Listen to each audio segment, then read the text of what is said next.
Quand on entre dans l'isoloir, on a souvent ce sentiment, n'est-ce pas, de faire un choix profondément personnel, intime même. Mais est-ce que c'est vraiment aussi simple que ça?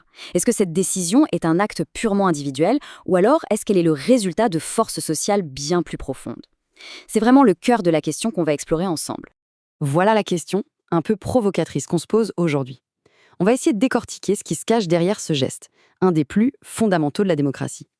L'objectif, c'est de comprendre si on est des électeurs totalement libres et rationnels, ou si, au fond, on est aussi, et peut-être surtout, le produit de notre environnement.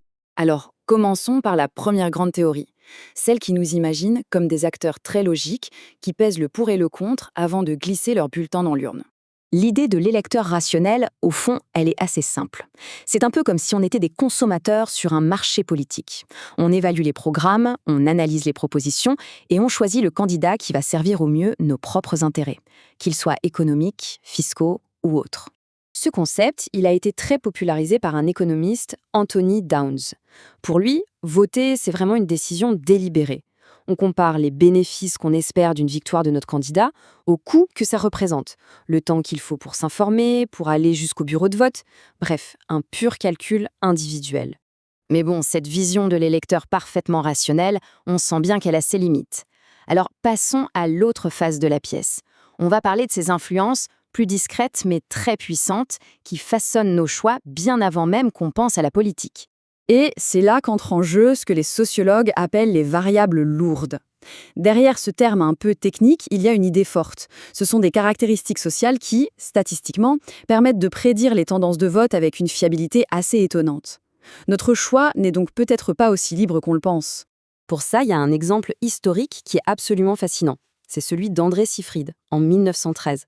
En étudiant la Vendée, il a montré que la nature du sol, qu'il soit granitique ou calcaire, influençait la structure des propriétés agricoles. Et donc, le vote.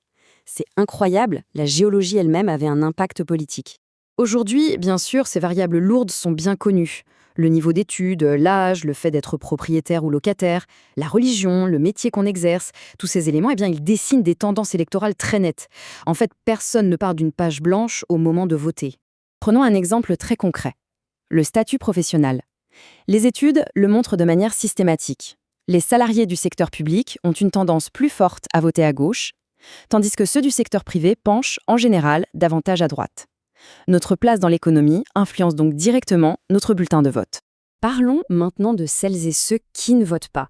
Parce que, attention, loin d'être un simple signe d'indifférence, l'abstention est devenue un comportement politique en soi, très complexe avec ses propres logiques et ses propres messages. Regardez ce chiffre, il est énorme. Plus d'un tiers des inscrits ne se sont pas déplacés pour une élection aussi importante. Ça prouve bien que l'abstention n'est plus du tout un phénomène marginal. C'est devenu un acteur central du jeu politique. Mais ce qui est crucial de comprendre, c'est que tous les abstentionnistes ne se ressemblent pas. On peut distinguer deux grands profils.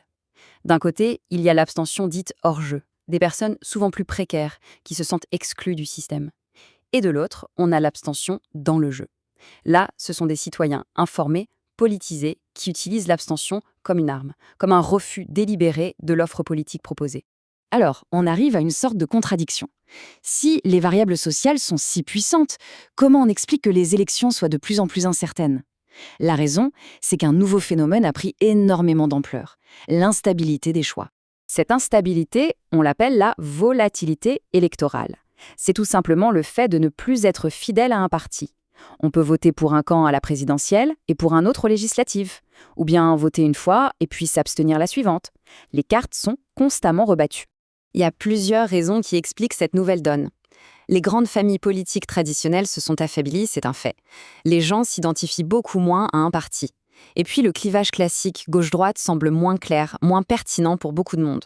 Tout ça nous amène à un point qui est devenu essentiel, le vote sur enjeu.